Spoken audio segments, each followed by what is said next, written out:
everybody, and welcome to episode 243 of Nintendo Pow Block, where today we will be discussing, do we spend too much on video games in our dock mode? But before we get to all of that, let me introduce you to the guy sitting next to me. First up, we have our producer and the man who can fight Rathalos blindfolded, Mr. Jacob Galutrad. What's going on, everybody? Oh man, that livened my mood quite a bit. So true. Next up is our editor-in-chief and recent promotion at Zelda Dungeon copy editor, Mr. David Lasby.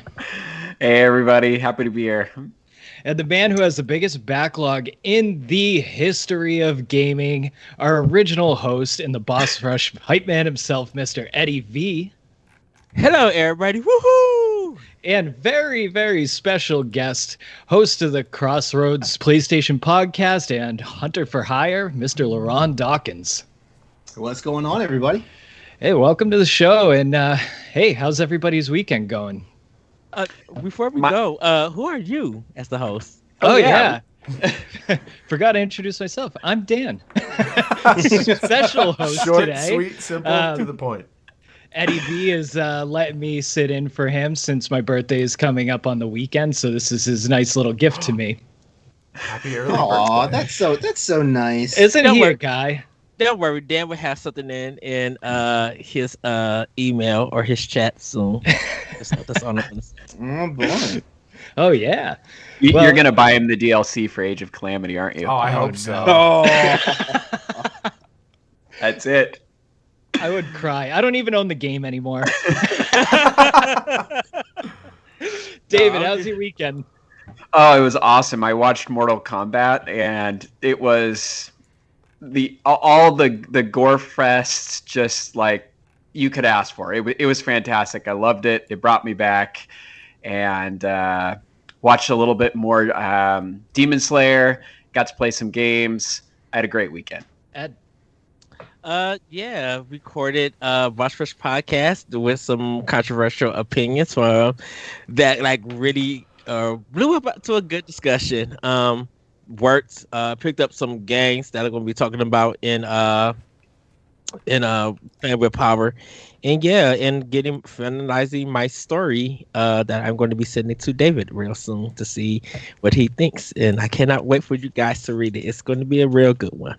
And then started on my new blog with Game Pass and Nintendo, and it's going to be a good one. Nice.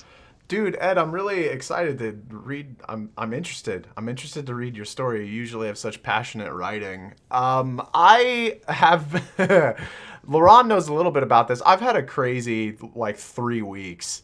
Past I think it's 4 weeks now. I'm kind of losing track of time. But this weekend I was fixing my floor in my back room of my house. It got water damaged, and I spent all weekend tearing up the base tile, and then tearing up apparently the people who built the house put 2 layers of plywood down, so I tore up both of those, and I've just been hacking away at it bit by bit.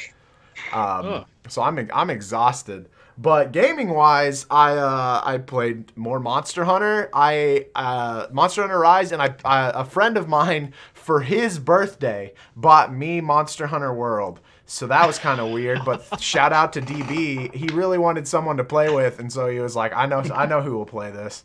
He bought myself and two of our other friends, and we're all playing it now with him. So it was very weird. Oh man, that's a nice friend. If you guys need a fourth for Monster Hunter World, let me know. Yeah.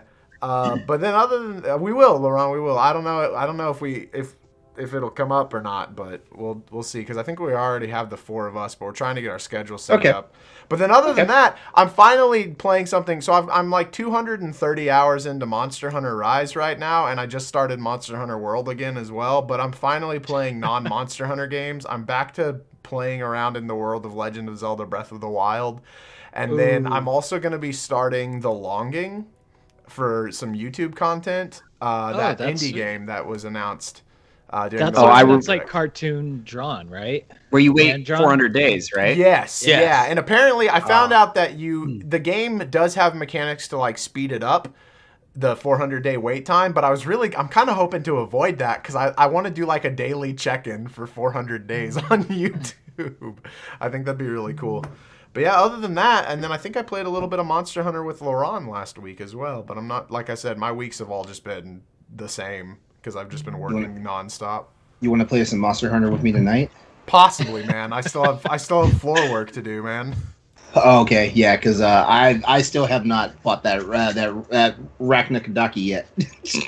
I've been doing all sorts of other stuff, but my weekend was kind of a blur. It went too quickly, to be honest with you. Did a bunch of different podcast shows over the weekend for Boss Rush. Ed and I were on this weekend's Boss Rush podcast, and that was fun. I enjoyed it. It's always good hanging out with Ed, even though I swear, like, compatriots at Boss Rush seem to think that we argue like cats and dogs or something. This morning when Dan and Logan even David, I think, had their popcorn ready for us to go in. I'm just like, uh-oh. I don't know what's wrong with these people. They think we don't like each other or something. I mean, y'all don't, but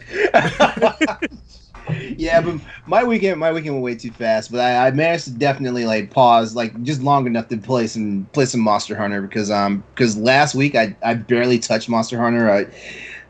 Last week was crazy for me, and beyond that, just living life, that thing, trying to play more games, but always getting stuck not being able to play games. Yeah, I had one of those weekends where I just kind of like Saturday I just tuned out for everything. I went on a big bike ride on Friday, which felt great. Ariel and I did about 33 miles. Wow. Jealous. Yeah. I'm so jealous. So yeah, there's a trail that goes from my town to BWI Airport and back. So it's like there's no stops or anything. It's great. And then we kind of just hung out. We made sushi, and I played some baseball this weekend too, which was great. Your pictures of your sushi is amazing, Dan. That was the first time I made sushi. Really? It was like amazing. Wait, where were these pictures at? Are they on the gram? No, pop on our Discord channel. Snack. Oh, it's on Discord. Okay. I guess that's where I should have put my glorious meal from last night at too. I was already ready to get it on LeRon and be like, why do I don't have this picture in my chat? But LeRon cooked, and the thing about what LeRon cooked, and we'll probably talk about the snack table, is the way that you played it. LeRon was perfect. I'm not good at plating, so thank you. I am not good at plating. As a matter of fact, the thing I do with plating is I get it on my plate so I can eat it. Yeah. All right. Before we get started on everything, we'll do a quick housekeeping. Nintendo Pow Block airs on Twitch on twitch.tv Boss Rush Games every Monday night at 8:30 EST. If you can't make it to our live show, you can find our podcast uploaded every Wednesday on Apple Podcasts, Spotify, or anywhere else you listen to your podcasts. Please be sure to join our small but growing community on Twitter or Facebook at Nintendo Pow Block, and you'll find our Discord link there, where LeRon should check out the Snacktendo page. And if you like our show enough and want to discover a few more cool podcasts like ours, pop over to our parent network's website, www.bossrushgames, to discover our network of podcasts and read some great articles. So, let's get into Snacktendo. Since we already kind of did. Jacob, kick it off. Let's see. So I kind of treated myself this weekend after working tirelessly on my floor. And I got myself one of the little packets of the dark chocolate Kit Kats, because I love dark chocolate. Dark chocolate's actually my favorite. I don't really like milk chocolate or white chocolate at all. So those were really good. And then tonight I actually had some just melt in your mouth roast beef. With just that typical brown gravy and roasted potatoes and carrots and onions, and oh man, I absolutely devoured that tonight. Nice. But other than that, not a whole lot of snackage from me. Cool. How about you, LeRon? Well, I might as well, since I kind of like gave the preview of it. Yesterday, like I basically made my whole roommate's weekend because I made the Thai style chicken wings that I tend to talk about on different shows. Made that the fried chicken wings, and I finally perfected my Belgian waffle recipe. I've been doing these waffles for a while, and something was off about it, and I figured it out. Put the smallest amount of baking powder into it. But yeah, you know what? And I'm being chastised right now for not putting the picture in Snacktendo on the Discord, so I will do that later this evening. But yeah, tonight after this show wraps, my roommate's mom, Vietnamese, she sent home her wonderful homemade pho, and I am ready. Jealous. Can I please get pics? Please send me pics. I want to see pics. Okay, I just told you my plating sucks. So why would you? You're going. I'm talking about for me. You're gonna want a picture of my reheated soup. I don't care. Send it to me personally. Snacktendo don't have to get it. This is first person exclusive content that I'll come for. Okay. Well, I also had Belgian waffles this weekend. I made some strawberry Belgian waffles with a little bit of chocolate chips in there, and that was great. But the highlight of the week for me, my wife loves to cook, and lately she's been doing like a different region of the world each week. And so this last week was Ethiopian food, and nice. I couldn't even name the dishes, but it was like I felt like I ate like a king for all week. Did you eat with your hands and use the little bread thing to pick it up? Yep. Nice. Yeah, it was authentic Ethiopian food. She's part of this group that like collaborates with all the recipes and stuff, and oh my god, it was so good. It was great. Nice. I'm so jealous. I want to know more about Ethiopian food. Was it it was vegan, right? Everything was vegan? Yeah, actually, so some cultures have like a lot more vegan food just naturally, and there's a lot of vegan Ethiopian food that's just like incredible. So yeah, definitely I'm going to be checking out some Ethiopian restaurants in the area now for sure. Nice. Yeah, so in DC, there's like a couple of Ethiopian restaurants that were right by us that we used to go to, and it's funny because they actually like used to throw a lot of lamb in to just like random recipes to appease Westerners. Like Ethiopian food is really, really good, but I never felt full after eating it. But like, man, it's such an experience, especially if you go to something authentic. But, speaking of DC restaurants, I actually had the pleasure of meeting one of our Boss Rush writers, Block's Game Reviews. He was down in DC with his wife this weekend, and I brought him over to a ramen restaurant in Chinatown on Saturday for lunch. So I had a nice shoyu ramen, which I always go for, and they seemed to really enjoy it, so that was great. But Ed, you're the star of the Snacktendo. What'd you have? So I had some ramen also, beef ramen with the little fish thing in it, with the thick broth. It was so good. I melted. I was so happy that I was able to have it, and it's literally authentic. Was reading my Eat While the Ass book while eating the ramen. It was so good.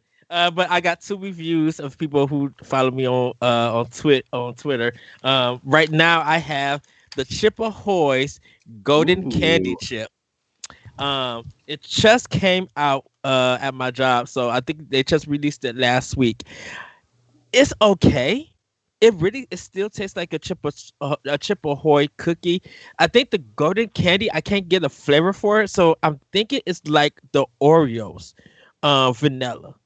The Oreos golden kind of cookies. It kind of tastes a little bit like that. I definitely advise drink this with milk. It tastes really good with milk, rather than just regular Oreos going with it. And then my last one that I had, I don't have it with me because I ate the whole bag. Was the Kisses strawberry ice cream sundae.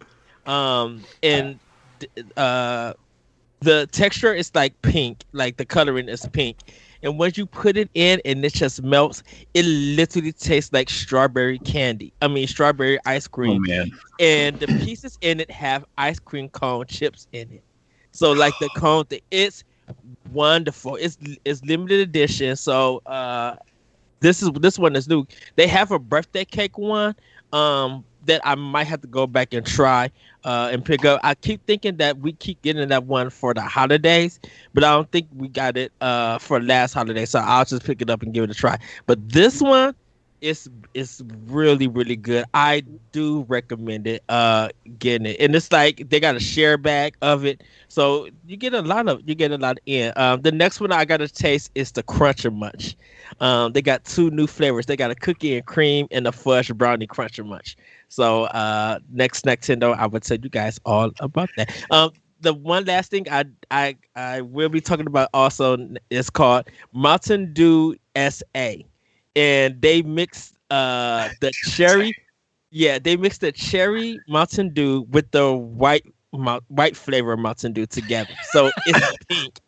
And it sounded like me when I was 6 years old, just mixing random sugar together to get That's called a blasted sugar high. Isn't that called a suicide where you do that? Yeah. Yeah, and this literally says Dew, DEW.S.A. So it's a play on USA. And I'm like, what is this nonsense? And yeah, I will tell you guys all about it next week because I got to try it again with like ice in it because when I brought it, it was warm. And then I got to try it like straight cold and stuff. But be ready for those. All I'm going to say is like you just described it and I'm not even diabetic, but I felt my blood sugar spike. I was curious because I was just like cherry Mountain Dew. And of all places, I find this at a Dollar General.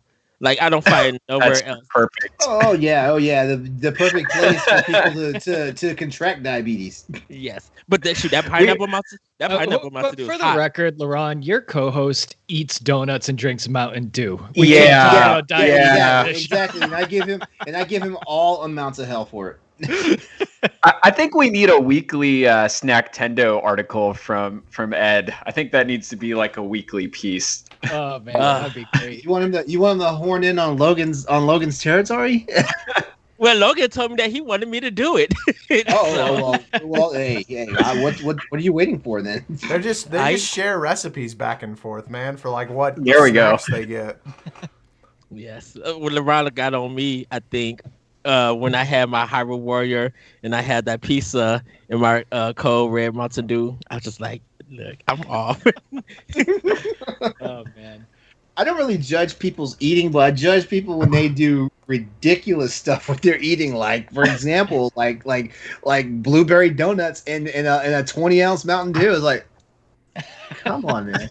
Don't knock it till you tried it, man.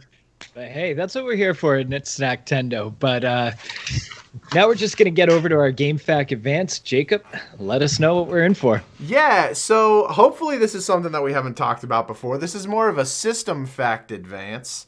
Most Nintendo fans are aware that if you hold the Z button while on one controller while you boot up a GameCube, it'll go from the typical ba-da-ba-da-ba-da-ba-da-ba-da to like a very toy, almost kind of Banjo-Kazooie sound when it's running around that GameCube logo. And then also if you hold all 4 controllers with the Z button down, it'll give you more of like a samurai style sound. It's a very well-known thing, but something that's might not be as known is that the Switch actually kind of throws that back a little bit. I'm going to try to get this on the sound on the microphone here. But so in handheld mode specifically, when you're at your startup screen, if you push in the left stick, so like as y'all know, you have to hit the A button and then hit the same button 3 times, any button 3 times. If you push in the left stick, hopefully y'all heard that. Maybe yes, no. No, I didn't hear it. It went like, did it go like ooh ooh? Yeah, it makes noises. It makes different noises. Like instead of the typical click, which is that. It's got just different noises, and it's with both of the sticks and the ZL and ZR button. So let's see. Yeah. Oh, I heard that. Yeah, I heard that. Sound like a horn. Yeah. And so instead of just like heard the that. typical click, And I always thought that was kind of neat. I like it when Nintendo throws back to their older consoles and like just little Easter eggs and stuff. And I thought that was appropriate since we just had that new Switch Lite color come out where everyone's like, oh, is it the Game Boy Advance and GameCube color? No, it's blue. No, it's purple. And I was like, well, the Switch does reference the GameCube kind of in another way. So my mind is blown right now. I didn't know any of that. It's amazing. Really? David, you did it? I had a GameCube and everything. I didn't know that.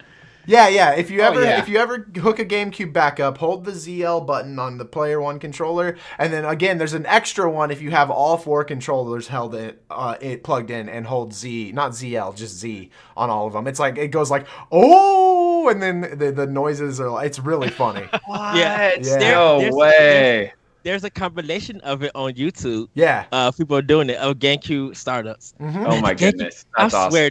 I swear the GameCube startup is probably the best startup I've seen for video games still to this day. That one and the PlayStation 1 are like the most nostalgic. Yeah. All the older systems, because like my personal favorite is the either the Game Boy Advance but the Dreamcast startup. If anyone's ever booted up a Dreamcast where it does the circle of ding, ding, ding, ding, ding. It's so cool. Yeah. I like startup screens. What about me? In all seriousness, I actually like when those boot ups got simpler. Like PS2's was simple. I loved it, especially if you had like a really loaded memory card in your slot. You see all the cubes stacked up. It looked like a top down of the cityscape and all that stuff. Like I loved how I loved when they started getting simple because PS2, PS3, PS4 had one. And then it was gone. Like they didn't a firmware update happened, and then you just turn your system on, and you see just the PlayStation 4 words, and that's it. PS5 has a nice one. I love it, but my system's always in sleep mode, so I just wake it up, and it just does the abbreviated version of it. But I think my favorite one is PS2. Another great one. Yeah.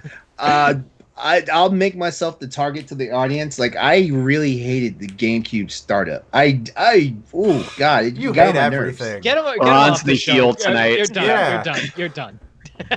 We're switching over to 4-man show. And in all honesty, as much as I love the Dreamcast one was it got on my nerves after a while. Like I mean, when I first got Dreamcast, it was awesome, and then it was just I just want to play my game. But you know what I did love? And it was actually pretty long. The Sega CDs. The Sega CDs boot up. I love that one. David, did you have a favorite one? Oh yeah, nothing will ever beat the nostalgia of the Super Nintendo chime for me. Yeah. Every time I log into Super Nintendo Online, it just like instant nostalgia. I love that they still play that when you log into those two apps. Yeah. Which that's another thing. If you have the SNES or NES controllers and you play those apps, they give you different noises as well. Oh, seriously? Yeah. There's different. I'm gonna have to try that then. Retro noises and stuff. So there's another reason to buy the NES, which are now. Well, we'll get to that. Like when it turns on, Jacob? Or yeah, well, when it turns on and when you're navigating the menu screen. Yeah, because I always use my retro controllers. So. Yeah. Interesting.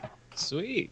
Yeah, I like the I grew up as a Sonic kid, so anytime I hear the Sega one last thing for me. When GameCube came out, I got Phantasy Star Online for the GameCube because I loved it on the Dreamcast, and it made me so upset that it booted up the Sega logo, but they didn't say Sega, and so every time I booted that game, I would say it to myself. I was like, I want it. They need to say it. But the vocal chime came from the Sega Master System, because when the Sega Master came out, it'd be like ooh. And then they'll go into the game. Yeah. Dang, I'm such a historian. I had too many systems. So before we wrap up, Jacob, just real quick, can you give us the buttons you have to press at what time?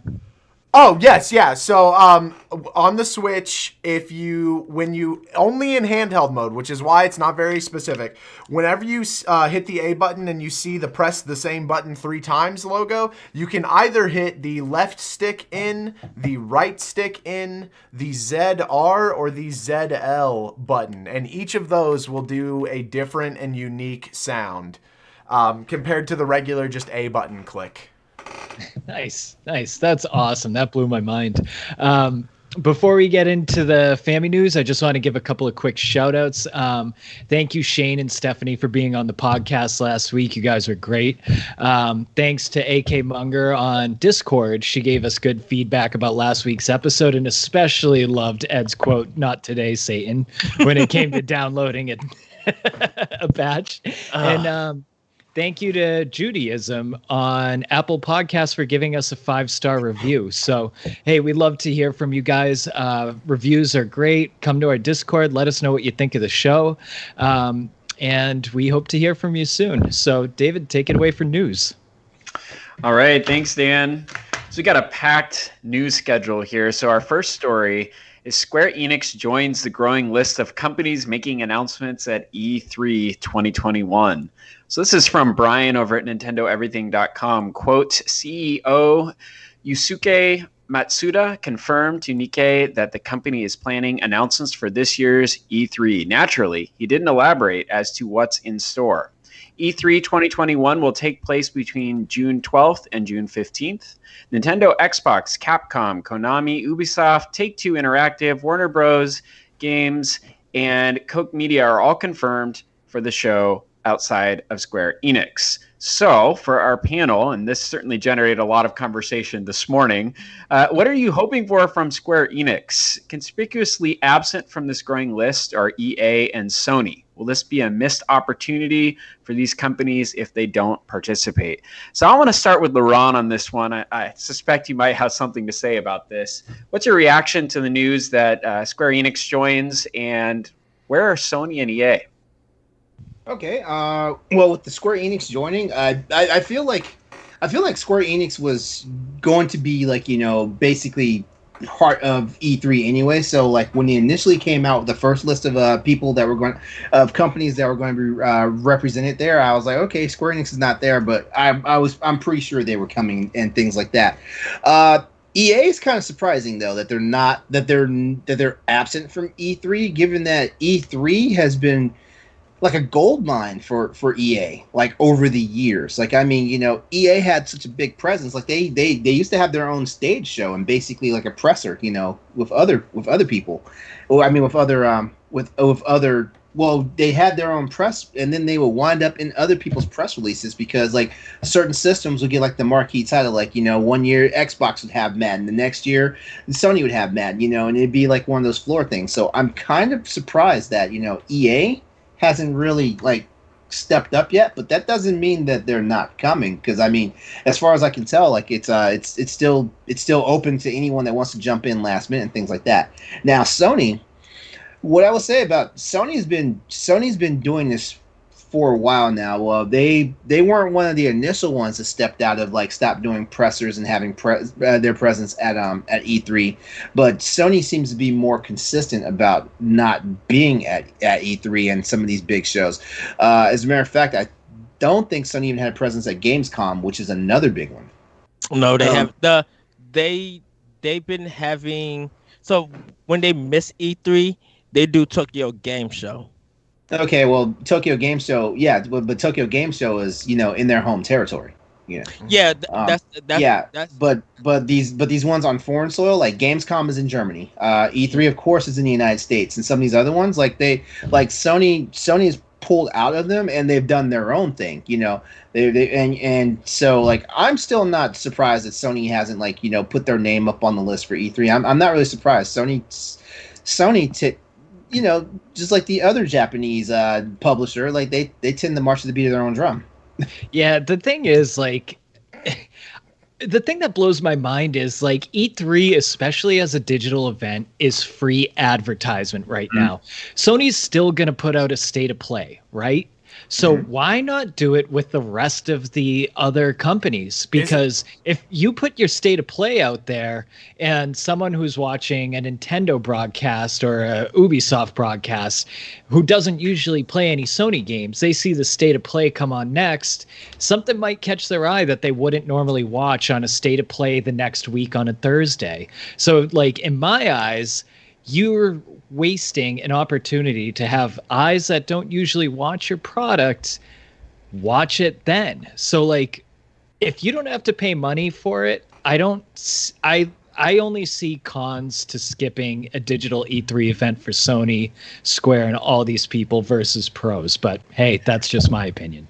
And LeRon brings up a comparison to Nintendo, right? Marching to the beat of their own drum, but Nintendo's doing the show, right? Like Nintendo's going to have their direct there. So it seems like, if that is sort of a valid comparison, I agree with Dan that they're missing out on the free advertising there. Jacob, what about you? Do you have any expectations out of Square Enix or things that you're hoping for in this? Yeah, I want to see Kingdom Hearts Collection come to Switch. I'm sick and tired of it not being there. Why is it not on the Switch? I know. That's my question. The Switch seems like the perfect place for it to be. If The Witcher 3 can run on the Switch, even looking like hot garbage, so can Kingdom Hearts 3. So just put it there. I don't care. I don't care if it looks like garbage. So I think that one might had been a contractual aspect with Square Enix, because there's more games of the Kingdom Hearts series on Nintendo products than there is on Sony. Like Sony only has, out of the main series, they only have 4, 1 to 3, and Birth by Sleep, where most of like the side games and stuff is on Nintendo systems. So maybe that's why. I agree with you, Jacob, though. With it, I'm sorry to cut in. Do you have any more to say before I go? Nothing that's not gonna cause controversy. So just hold on. Just to add on to the Kingdom Hearts thing, though, like Kingdom Hearts 3 is on PlayStation and Xbox. So why is it not on Nintendo? Squaresoft decided to dog us and give us Saga Frontier. Because I think Dan's got some rage about that. I think they, because of that music game that they was making, probably. Jacob, I don't know. That's weird. Did you? Let's get Jacob. But did you have any thoughts on Sony skipping out? I have to avoid this to avoid controversy and making this like an hour-long topic. So no, please, are you sure? We can ban them from responding. Go ahead. Just give us your. Okay. So here's where Sony doesn't march to a beat of their own drum. Sony takes the drum from another player, then adds a hi-hat. I have not respected Sony. $2.99 for it. I have not respected Sony since my GameStop days when I worked at GameStop, because I went to their press conference. Like, they invited GameStop managers to their press conference about the PlayStation Move, and as a to learn more, me and my other manager brought along the Nintendo Wii press conference, and I kid you not, word for word, except for where it said like Nintendo specific branding and Sony specific branding, they had the exact same conference. And so I was like, we literally, I feel bad about it because like full stop, we got a free PS3 and Move thing app for going. So like, I feel bad about it, but I was just like, I can't. We were having such a hard time not laughing while they were talking about it, because it was like we were. I hate you right now because like I was an assistant manager for GameStop that year that they got free PS3s, and then the next year I got promoted. Yeah, so you should hate Sony even more. Yeah, you really should. But no, so like ever since then, it's been nonstop for them. Like every time they do something, I'm always like, yeah, but Microsoft and Xbox did that a while, or Microsoft and Nintendo did that a little while ago. Like, and Xbox does this too, right? And Nintendo does this too. They all kind of cheat off of each other. But anytime anyone, for any of them, say like, oh, well, they're the beat of their own drum. Even Nintendo, Sony specifically hits like a chord for me because I'm like, yeah, but they stole the press conference. Like, well, David, before we leave, can I just give my quick? Make it quick at it, and don't stir up LeRon, or we'll never move past it. It's mostly about the Square thing. It's mostly about the Square thing. So just to remind everybody, Square Enix did do a presentation earlier in this year. I have a recap on it on Boss Rush. You guys can check it out. They did say they was doing a second one later on in the year, so this is probably the continuation of it. With it, I hope this one's better than that one they put out last month. Lord! All right, we gotta move it on. But real quick, Ed. And so they're probably, for game wise, they probably show more of the Life is Strange games and Forspoken, and probably a little bit more of the Taylor stuff that they show. So I'm interested to see. Those are your predictions. Yeah, because that's what that was the sort of stuff that they showed because everything else was already out. So they may show some new stuff. We'll definitely be looking at it. We might miss Boss Rush that day, the podcast, because it's at 12 o'clock. That Saturday for their press conference, Okay. I think. So we might be watching that. So. We love the passion. So our next story, this is from Matt TM Kim out of IGN. The Great Ace Attorney Chronicles officially announced for PS4, Switch, and PC. Quote, Capcom has announced that it is bringing The Great Ace Attorney and its sequel worldwide in a new collection called The Great Ace Attorney Chronicles.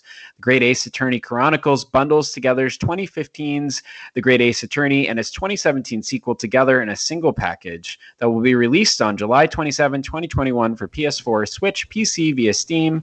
Both games were previously Japan exclusive 3DS games.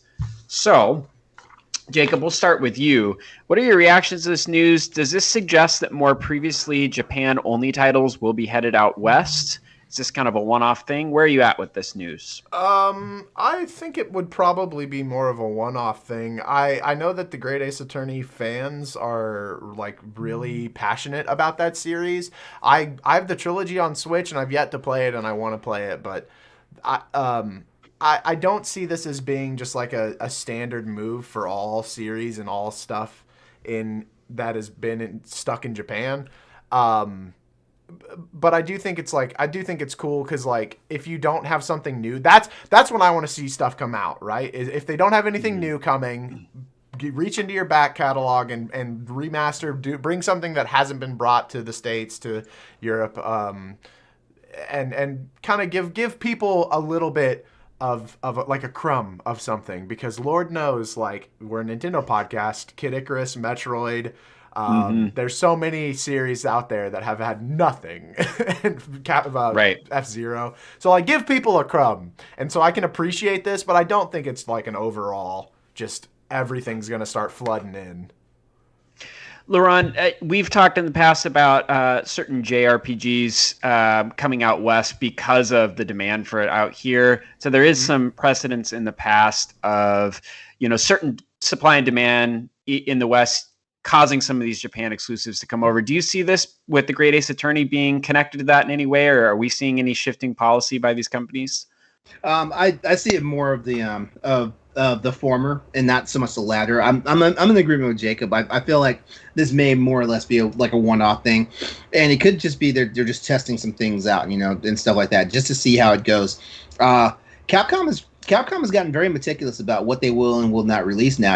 From their back catalog. As you notice, they've slowed down on all the Street Fighter collections. You've noticed that, right? Mm. Yeah, they've gotten. Are you making a prediction there, LeRon? No, actually, no. If anything, Capcom is really like they're really invested in some of their blockbuster titles, as well as some of their new and upcoming IPs and stuff like that.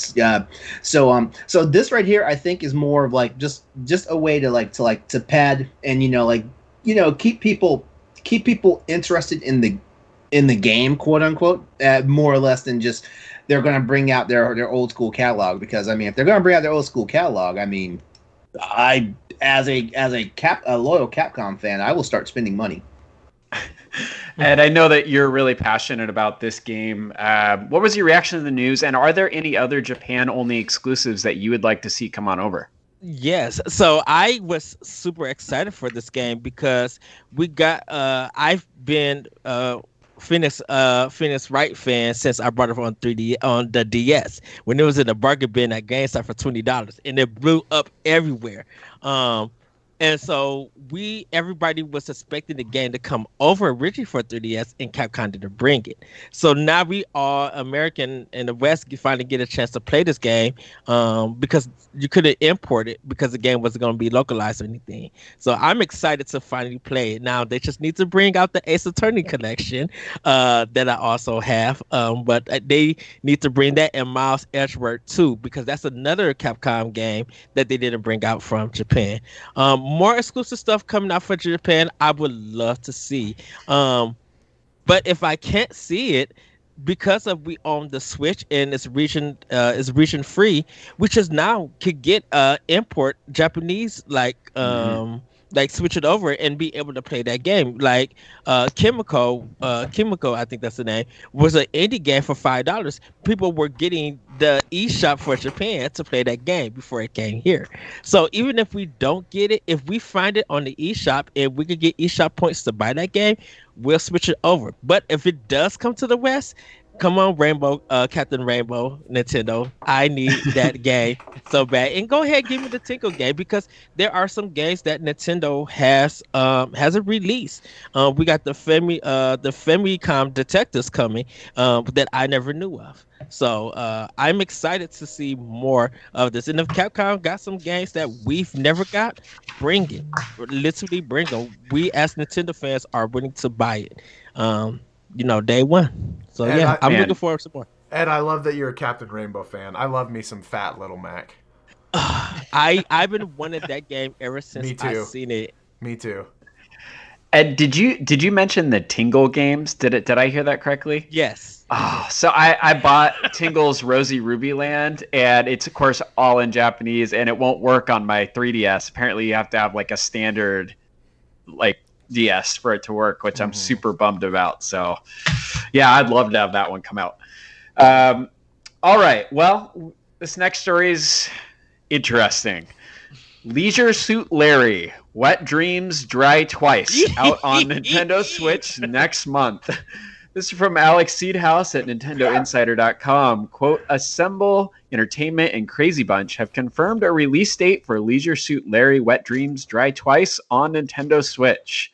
The point-and-click adventure picks up after the events of the last game, where the heartsick hero, Larry Laffer, was left stranded, ready to leave his single life behind. Wet Dreams Dry Twice was a big hit on the PC, and it's our pleasure to finally share the even cheekier adventures of Larry with console players, enthuses Assemble Entertainment CEO Stefan Marcinek. There's a charm to this series that keeps players coming back again and again. Larry's latest quest might be his most important of all.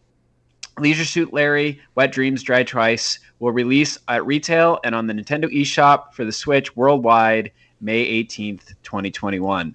So, for consideration here, is there a market for adult games on Switch? Does this clash with Nintendo's family-friendly brand, or does it prove that Nintendo is more than it gets pigeonholed as?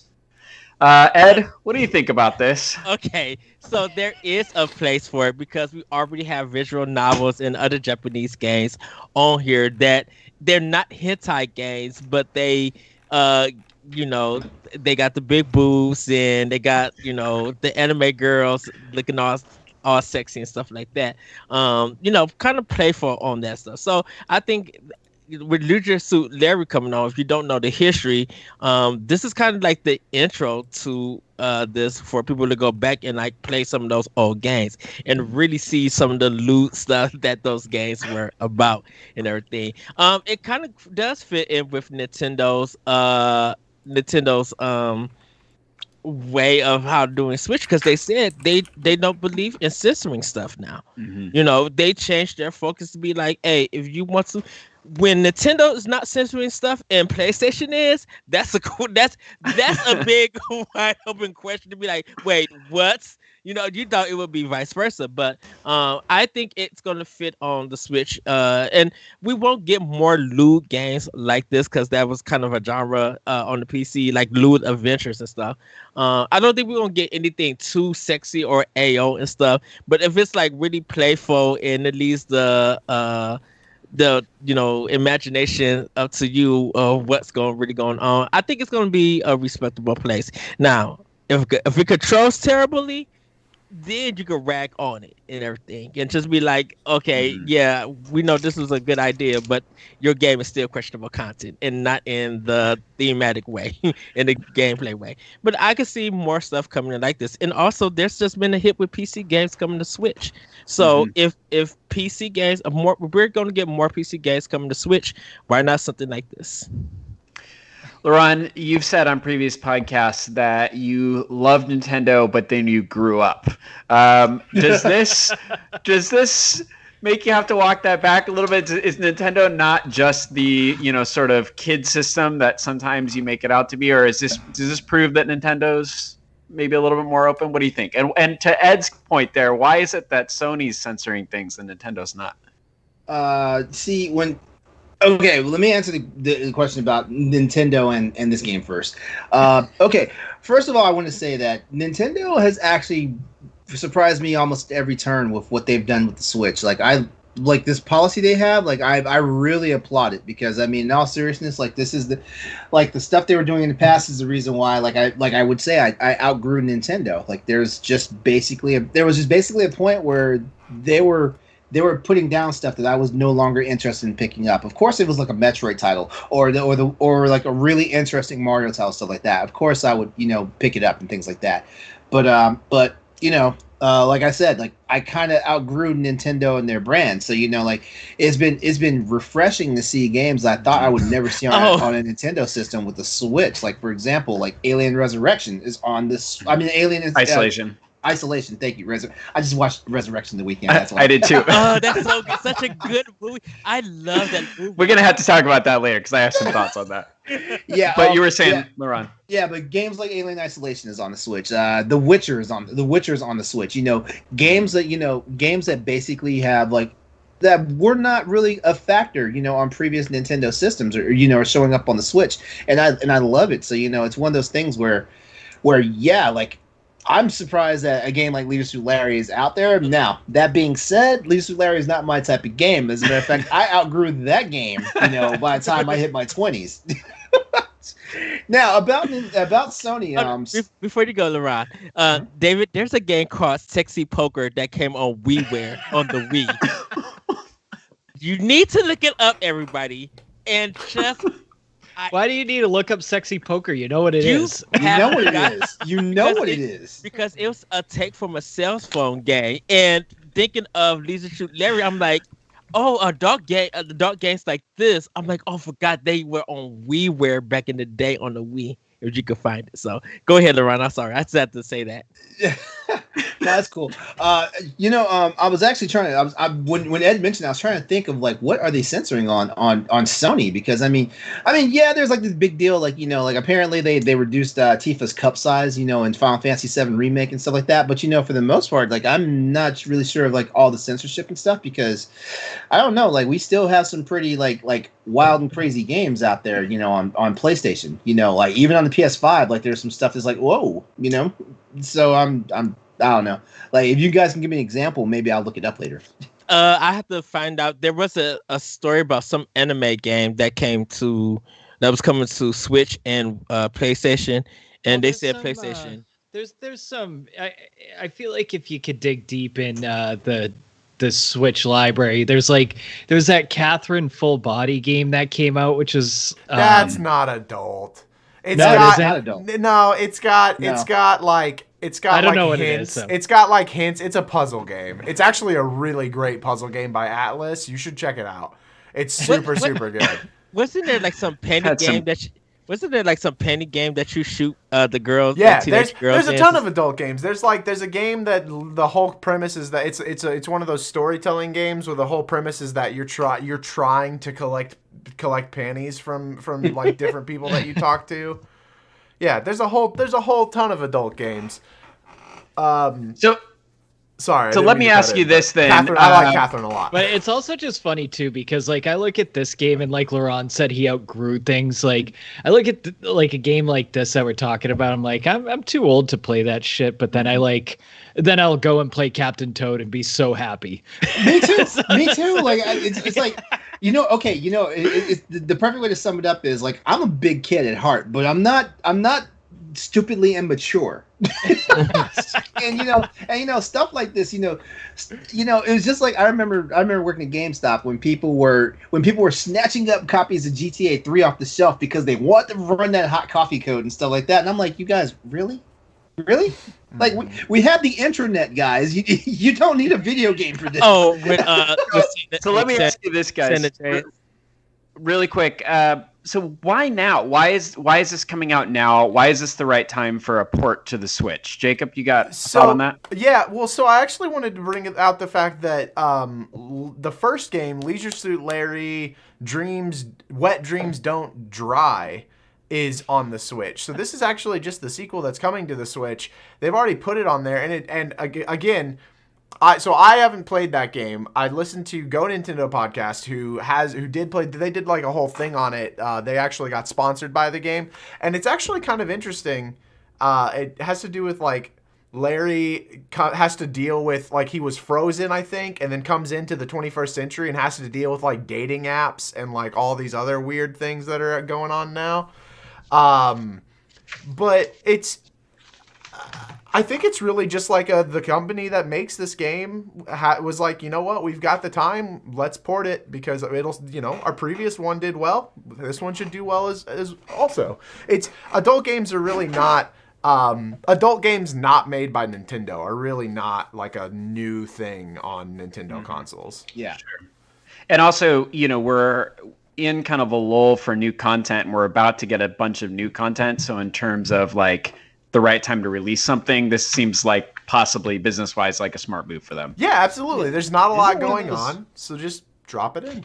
And like I Isn't one said, of those sexy Parodius games or whatever they were called, wasn't that on the Nintendo system too? no, Sexy Parodius is not on Switch yet. Everybody's waiting for it to come. It's not on there yet. Everybody.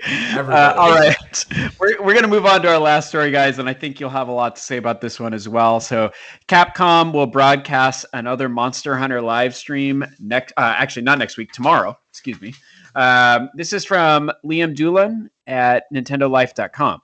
So following on from a series of broadcasts last month, Capcom has announced it will now air another Monster Hunter digital event on the 27th of April. It will be live streamed on Twitch and YouTube at 11 p.m. in Japan, 3 p.m. in the UK, 4 p.m. in Europe, and 7 a.m. Pacific time in the US.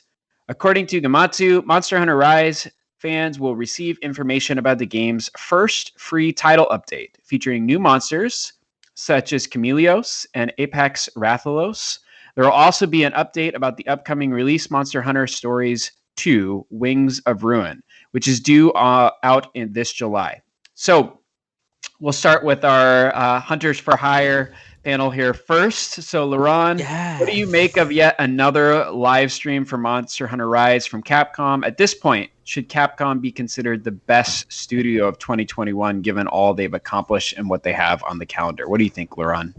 I think Capcom is definitely a contender for best studio for 2021 so far. As a matter of fact, I feel like they were best studio for 2020 and 2019 as well.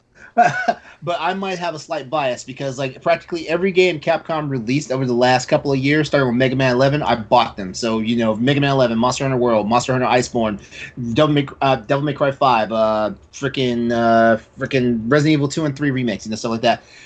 And now I've got Rise, and I'm getting Wings of Ruin. So Capcom is on a roll right now, and I'm here for it. The Monster Hunter news drop, it actually comes at they could have brought this out earlier, if I'm being honest, because they did a teaser that, hey, like Chameleos is coming and Apex Rathalos is coming for the Rampage modes.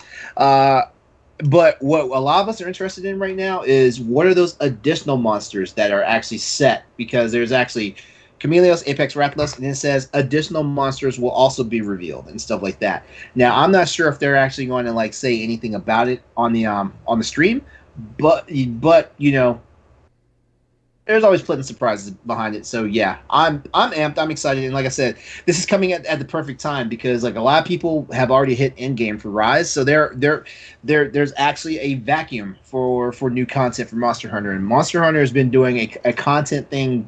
They've been doing a content release pretty well since Monster Hunter World came out. Yeah, it's been really interesting to watch a lot of the American players who are I say new to the game, new to the series. They come from World specifically, and they're not used to the idea of having a base game and then like a G game, an ultimate game. And so it's been interesting to see a lot of people kind of complaining that there's not been a lot to do. But for this first month, like if you've run out of stuff to do, that's because you're crazy like me and you've put over 200 hours into the game. And even then, you really haven't run out of things to do because you could always craft new weapons and new armor. So like, exactly. don't even come at me. But you know what? I will say that too. Like, if you unless you've crafted every weapon and every piece of armor in the game, you really can't say that the game has ran out of content for you. yeah, there's always reason. The whole point of the game is to fight monsters. There's always a reason to fight monsters. If you're getting tired of those monsters, that's a different story. But you're not out of content. You're just bored with the content that you have. I'm guessing that this is going to be like an Elder Dragon drop. I think that the word on the street is that there's a lot of Elder Dragons besides Chameleos, like Teostra and Kushala Daora coming. In this drop? In this drop. That's the word. That's the rumor. That's that would be interesting, considering we only have 2 Elder Dragons in the original game. Yeah, and they're brand new Elder Dragons as well. Yeah. But as far as Capcom being like a contender for 2021, I definitely think they could be, but I also think that they've just done a much better job than other developers at being vocal. I think a lot of other developers are waiting for E3 to be able to say, like, we have the back half of the year fully packed for y'all. Sorry we've been so quiet on the front half of the year. But I do think that should be awarded to Capcom, though, in that they have been vocal and they have been kind of piecemealing everything so that the entire year has Capcom content rather than just everything backloaded.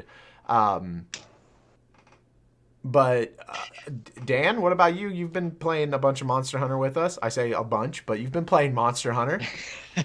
Well, I mean, I can't really say much about Monster Hunter because I've learned literally everything about Monster Hunter from you, LeRon, and Ed.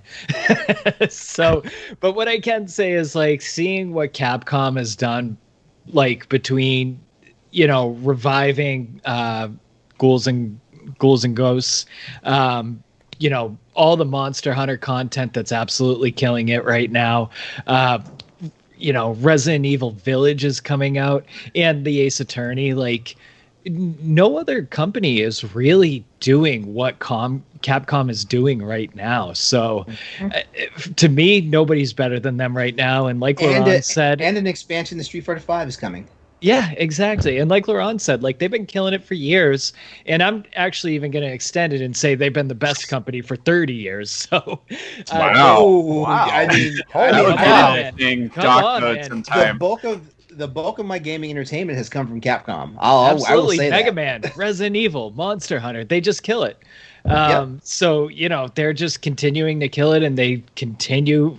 I mean, they're probably the only company that's lasted even close to longer than 10 years. So good for Capcom. Go ahead, LeRon. I was going to say, we know Capcom's the GOAT. They published 3 Zelda games for Nintendo back in their day. Words out of my mouth. I was just going to say they're the only third-party company to really successfully produce Zelda games and to do them well. So mainline Zelda games. Mainline, yeah, correct. We don't talk about those other ones, Jacob. Okay. Ed, what do you think? Capcom is a weird thing in a sense, and I'm glad that when we see this Monster Hunter thing, that they've really been pushing Monster Hunter, giving these kind of showcase and directs and letting people know what's coming new. Because I don't think they did a lot of this with World, or with past Monster Hunter. So now they did. I feel like them pushing it and really showcasing that they're dedicated to Monster Hunter Rise and what's coming up. It's really good that they're getting that viewership, that this game is getting seen and marketed. As for Capcom being one of the best publishers, I think they're probably right now the best third-party Japanese publisher and developer, because don't forget, Capcom had a downturn before they got big again. All the way that Resident Evil 6 was taken, Dark Void on the 360, they had some hard times, and there was a point of time people was thinking, who's going to buy Capcom with all that rumor and that speculation. But once Resident Evil 7 came out and that RE engine showed what it could do, that turned everything around for Capcom. And Capcom kind of figured out to, I think I wrote a piece on this, or I'm writing one, that Konami, that's what I wrote. Konami, you wrote one on Konami. Yeah. That Capcom is kind of like realizing, we need Nintendo more than ever. We've seen that the system's been successful. Stuff we put out on Nintendo has made a success, and now we can have it on both worlds. We can have success on Microsoft, PC, and PlayStation, but also have success on Nintendo's platform. And don't forget So- Nintendo and Capcom used to rock it back in the NES days. So kind of getting that feeling back with a lot of their games out, Capcom has to put themselves in the greatest position that they ever been.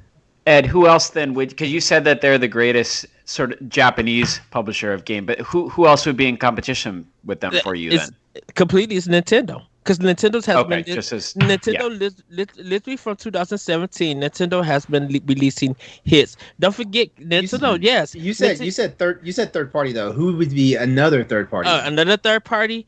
Right now at this time, I would probably put it Bandai Namco as it, because the way that Dragon Ball Fighter Z is doing, the way that people got excited for Tales of Rise announcement, and them working with doing Smash, and just like Bandai Namco has kind of been a hit like company with them. For Western developers, sadly that I have to give it to like. I kind of, for American developers, I kind of had to give it to Naughty Dog and Sucker Punch, because they have Ghost of Tsushima and The Last of Us Part 2 are phenomenal games, and they have been knocking it out. So I will give them props to it. Other than that, it's just going to be indie developers like the people who make Shovel Knight, Yacht Club. The people who made the not Yoga Island, that Banjo Kazooie kind of inspired game. Ukulele. So hold on, Ed. So you're not giving it to Project CD Red? That's so trolling. CD Project Red has to. Don't take that seriously, Ed. I know. I'm just messing with you, Ed. No, I appreciate the passion at it, and I agree with you overall. If we talk about just pure publishers of games, I think Nintendo probably has to be on top. But I hear what you're saying, and I agree as far as third party goes that you have to give that to Capcom. Gentlemen, it was an awesome panel discussing the news. Dan, we're going to wrap it up and give it back over to you. Awesome. Thank you, David. So now we're going to get into our doc mode where we're going to talk a little bit about prices of games and are we paying too much for video games? We were talking about this over in our community on Discord and on our Twitter, but we were thinking about, breaking down the anatomy of a video game and talking about, are we spending too much for a game? So realistically right now, any new game that comes out, we're going to use a Switch for example, is $60.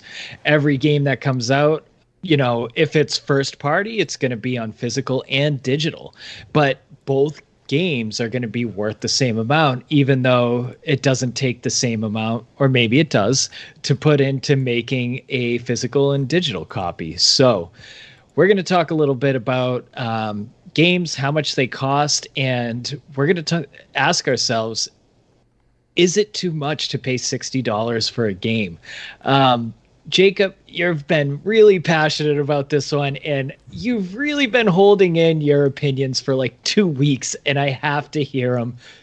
Kick it off. Y'all are tripping if you think that you're paying too much for a video game, okay? Games used to be $80. They've dropped in price. No. Neo Geo games used to be $200 for a $600 system. Y'all are tripping. Cost of making games have gone up. And game prices have stayed at $60. Mobile games have stayed at $40, typically, like on the DS, 3DS days. And full disclosure, I'm all digital. I have a 1 terabyte memory card in my Switch, and I have like 400 gigabytes of that thing left. I don't buy physical games unless I have to buy physical games, like Nintendo Labo.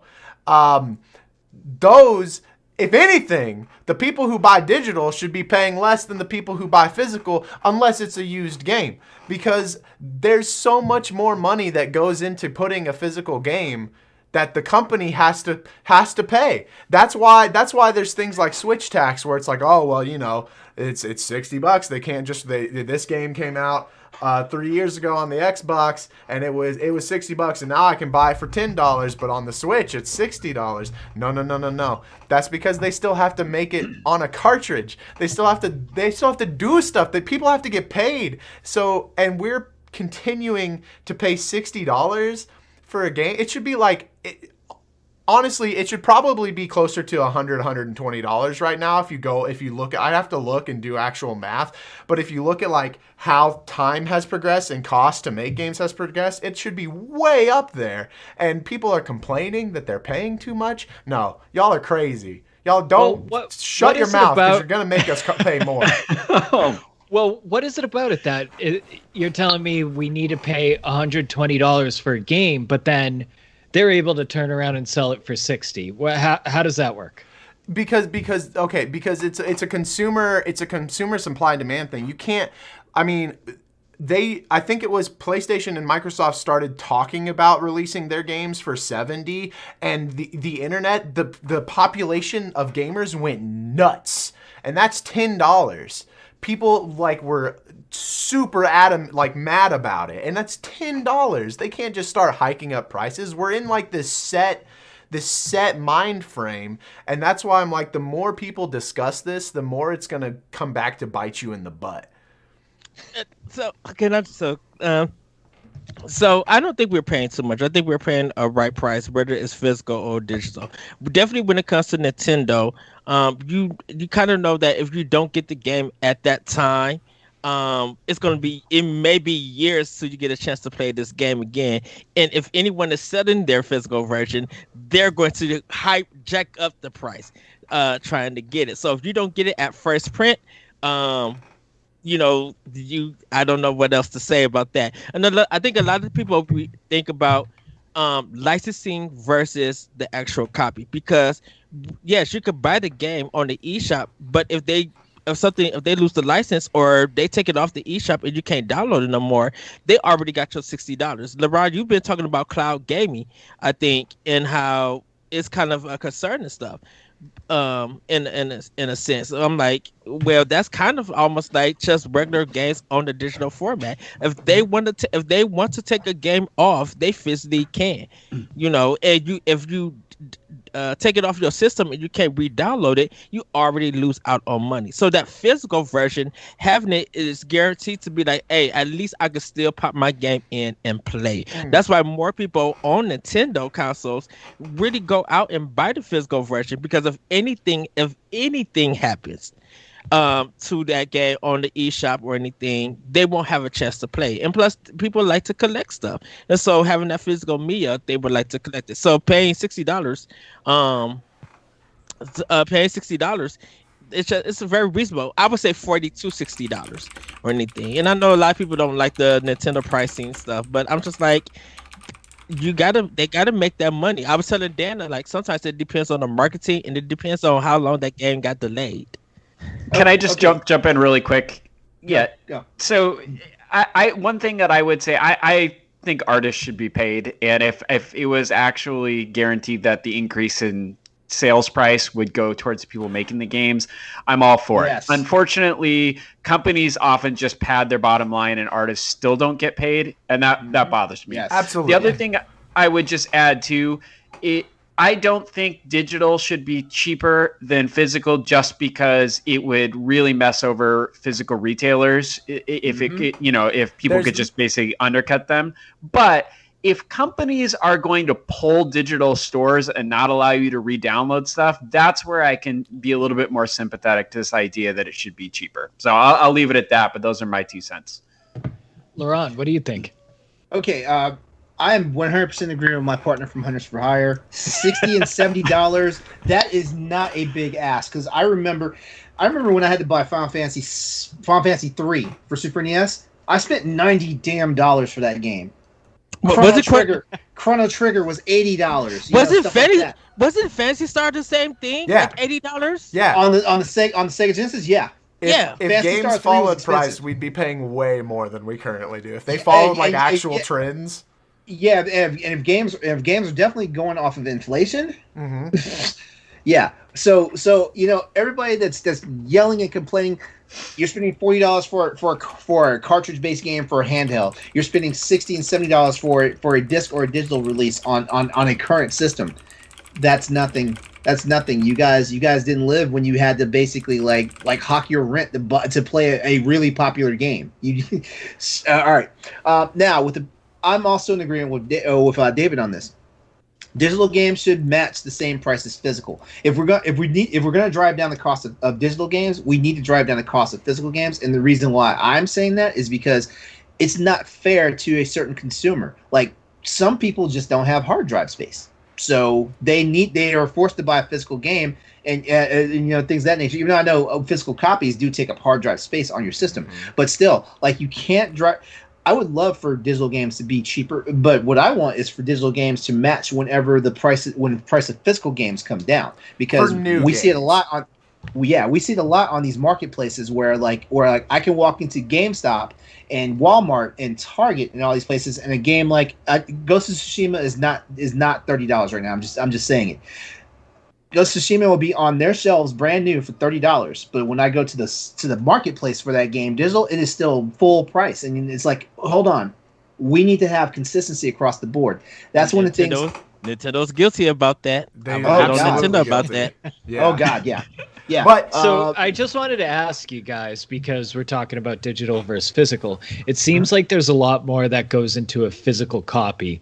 The production, the manufacturing, the marketing. LeRon, you used to work at GameStop. So did you, Jacob. You know that there's also returning fees with it. Yes. So, this kind of brings me back to what Jacob was saying earlier, where games should cost like $120.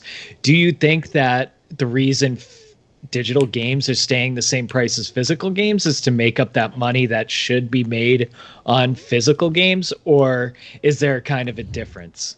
That's a good question. Can I actually jump on this before you guys go? So, working at Toys, we sold a lot of physical over digitals because for parent-wise, they did not want to put their credit card in that system for their kids to buy games. You already see what the problems is going on with EA and everything with that. So parents rather avoid all of that. They rather just go into the store and buy the game. Call of Duty was like this big time. If they were going to buy it, or they was going to have their kid have Call of Duty, they wasn't going to get it physical. They literally was going to go get it. Digital. They was going to get it physical and everything. So we saw the same thing at GameStop too. Like parents are not just going to put their credit card number into any. It doesn't even matter if it's a console. Like, they wouldn't put their credit card numbers in PCs. For like just a random run the mill stuff. But I think ultimately, with Dan's question, I don't actually have a real answer for why the digital prices stay high even when the physical come down. Because first of all, last time I bought a physical copy of a game, you got the case, you got the disc, and you got the cover art. You don't even get the instructions. You barely get the card that, if you bought the deluxe edition, you barely get the card that says hey, here's your download code. They send you to a website so you can get your code. Yeah.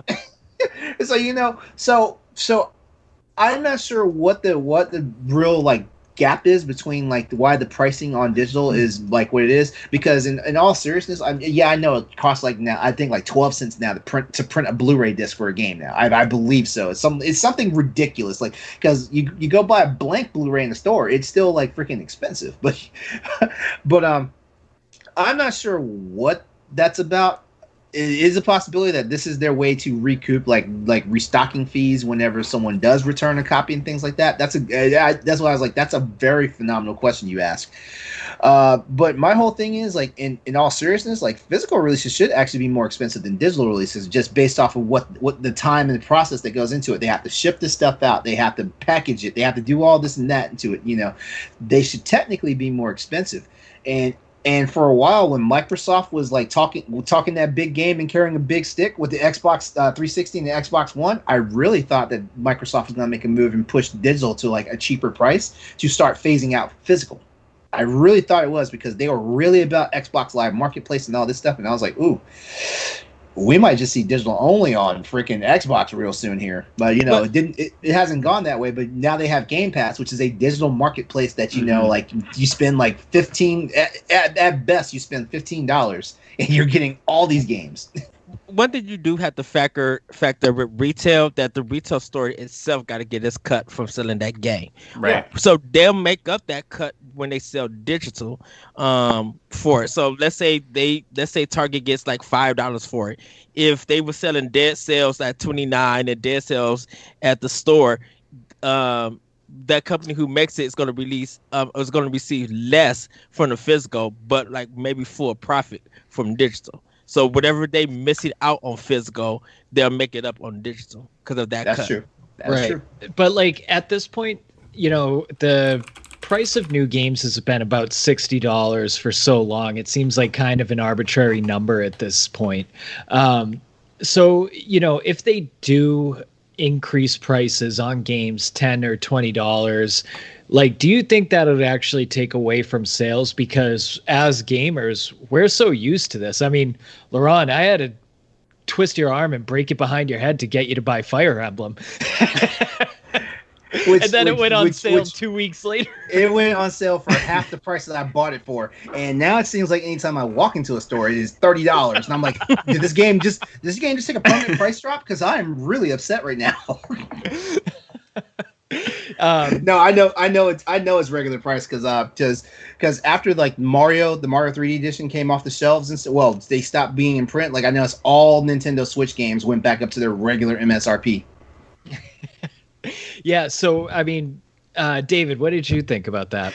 Well, I was just gonna go. I was really kind of ruminating on this idea of games being $120 each, and I had this thought that if games cost $120, we would all finish our backlogs. Yeah. Yes. Remember when you weren't the one paying for a game, your parents were, and so you had to beat the game. Right? That's what would happen. Is backlogs would disappear. Like that would just be the thing because no one wants to go out and just drop $120 every week for a new game. Sorry, David. Was that the last point of your? No, that was it. Okay. I was just thinking that I felt like a politician running on a proposal to fix a social ill that all backlog. I do want to kind of reiterate something that you did say though, David. Is that so? I'm very passionate about this, obviously. I would 100% not want to see the prices go up I would want to see the prices go up if I knew that the money was going to the people who make the games and not the people who already are pocketing so much money. And that's a whole different topic of like greed and corruption. But I did want to say that, so I'm going to get crucified for this, man. Go for it. Physical people who are champions of physical games. I love Ed. I love and appreciate you so much. I hope that you and Ed is actually, I think, an exception to this in a lot of ways. But I would love to find someone who has every single physical game that they have ever bought throughout their entire life and have never ever had to rebuy that game again, because the whole topic of, well, it's for, I buy a physical game because then it's mine and I get to keep it, but it's going to end up in the trash after you die, after you get bored of that. When you need some money, when you're down on your luck, games fly out the door real quick. And then you have to buy them again.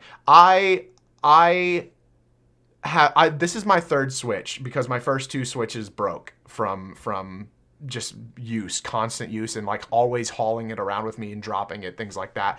I have never ever bought a game twice because I buy the Switch, all my games are there. I know that that's a very specific thing because as soon as Switch stops being relevant, if I lose my data for these games, I lose my games. And that is a thing that you have to face. But again, I don't have a lot of my N64, GameCube, Wii, SNES games because I've sold them, and if I want them, I have to pay triple sometimes the price that I paid, or rather my parents paid, when when I first had them. But if I had if digital servers existed and they were still relevant, then I wouldn't have to do that. I would just have to have the system and an internet connection.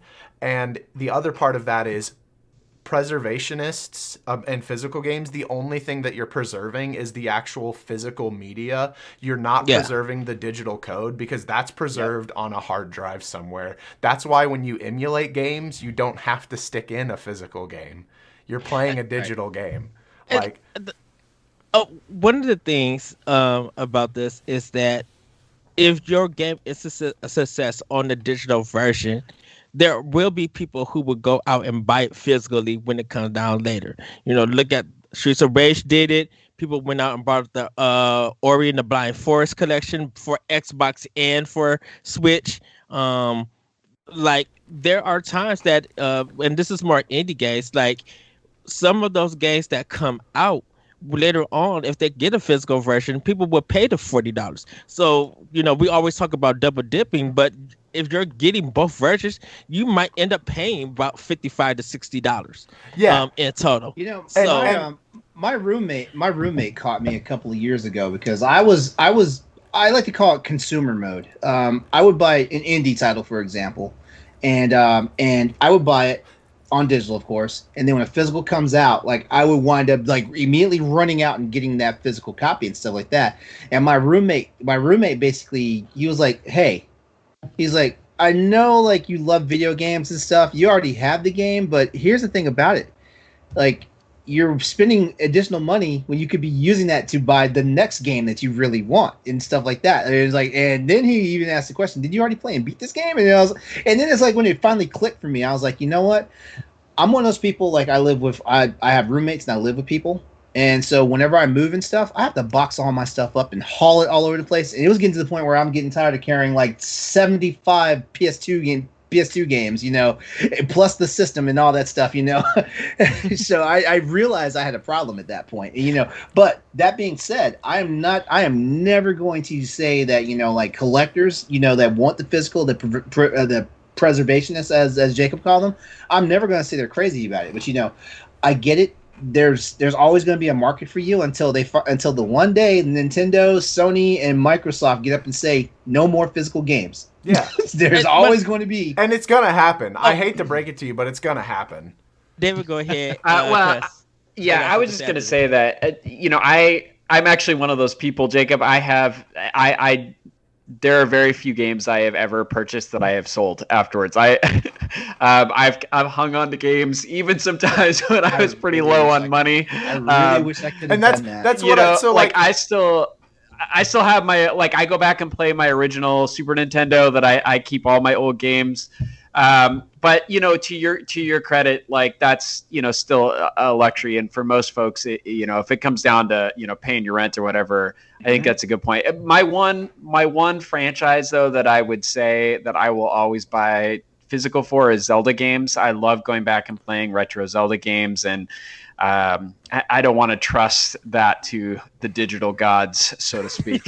It hurts my heart, because as much as I love Monster Hunter, my very first digital purchase, no disc, was Rise, and there's a part of me that's like, man, I should just go to the store and get a copy of the game. I am fighting it so hard.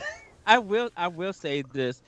When it comes to physical versions, I think we mostly can all agree it's mostly Nintendo.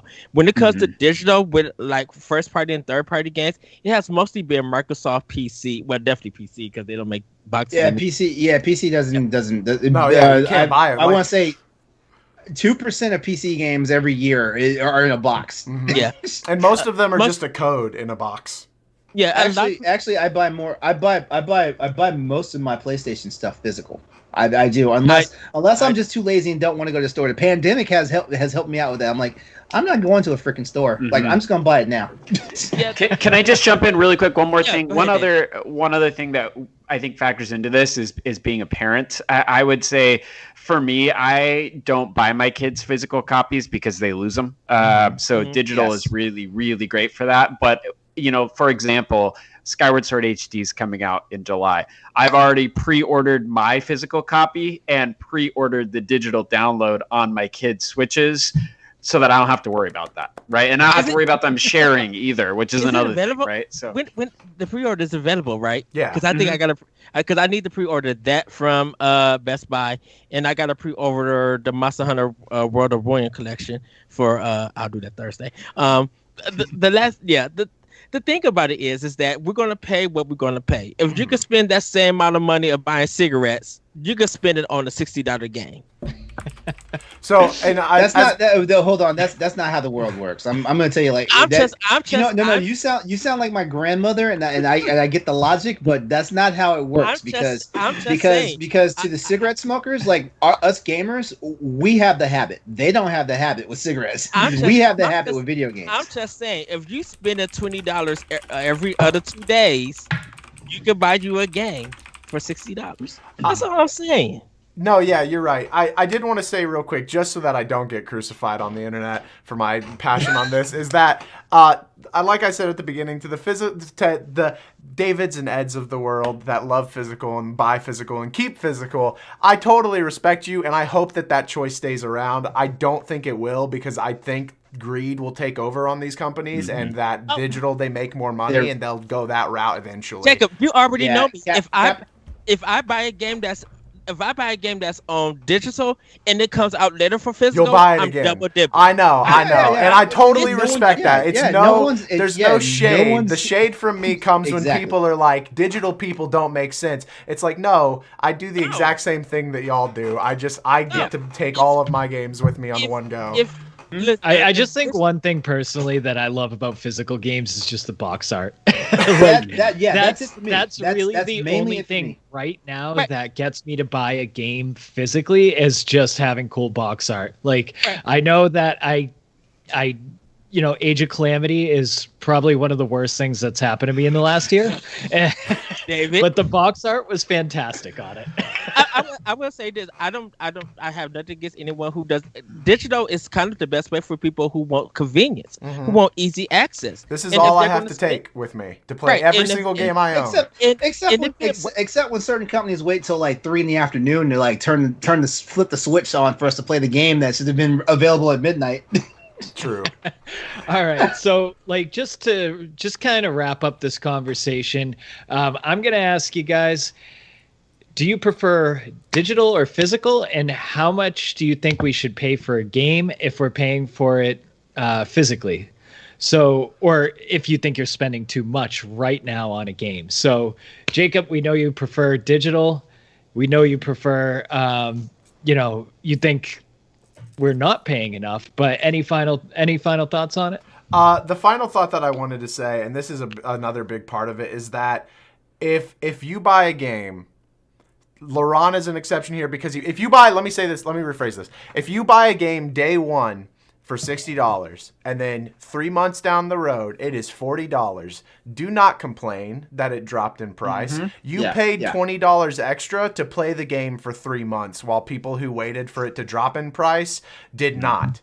Like, that is the hugest pet peeve for me, and I have to stop myself on Twitter all the time from yelling at people for that, because you paid more to play early. You know what? I angst about the Fire Emblem thing, but in all seriousness, I appreciate the fact that I bought the game at full price, because at least the people who were responsible for the game are at least getting their full buck value for it. Yes. We just had a conversation on Crossroads last week about how, like, a certain person that was affiliated with a game series, with a game, was complaining about the fact, if you love games, buy them at full fracking price, stuff like that. And it was like, no, that's you. You can't come at gamers like that, because you don't know what their personal economics are like. And like I was hand wringing about whether or not to get Fire Emblem, but Fire Emblem been out for like X amount of months, and I was like, man, like it's still $60, and I've never seen it. I saw it go on sale one time before I was able to buy it, and it dropped down to like $33. Yeah, but that's just bad luck. Like, if you've waited that time and then you buy it and then it drops like a day later, that's bad luck. But if you buy it day one and then you complain that it drops in price afterwards, that's on you. That's a you problem. You have no right. Yeah. I'll shut up now. David, what do you think? Do you think we're spending too much for games, and do you prefer digital over physical? I'm in the middle about digital or physical, even though I save them all just because of the parent thing. But I think if I just think about myself as a gamer, I definitely prefer physical for the art, for the having it in my hands, the nostalgia. I think that the right price for me that I would be willing to pay is $79.99. Anything more than that, I'm going to really start slowing down how much I purchase. So yeah, that's probably the line for me. How about you, LeRon? I'm also in like the mixed company as far as like digital versus physical. I've noticed I've actually shifted more to digital. But that's just because like COVID helped me realize that sometimes convenience is what it's all about and things like that. So like I still cherry pick which games. Like I said, it hurts my heart that my first I have a digital version of a Monster Hunter game. It's the first one ever that I don't have a physical disc for, well, physical media for.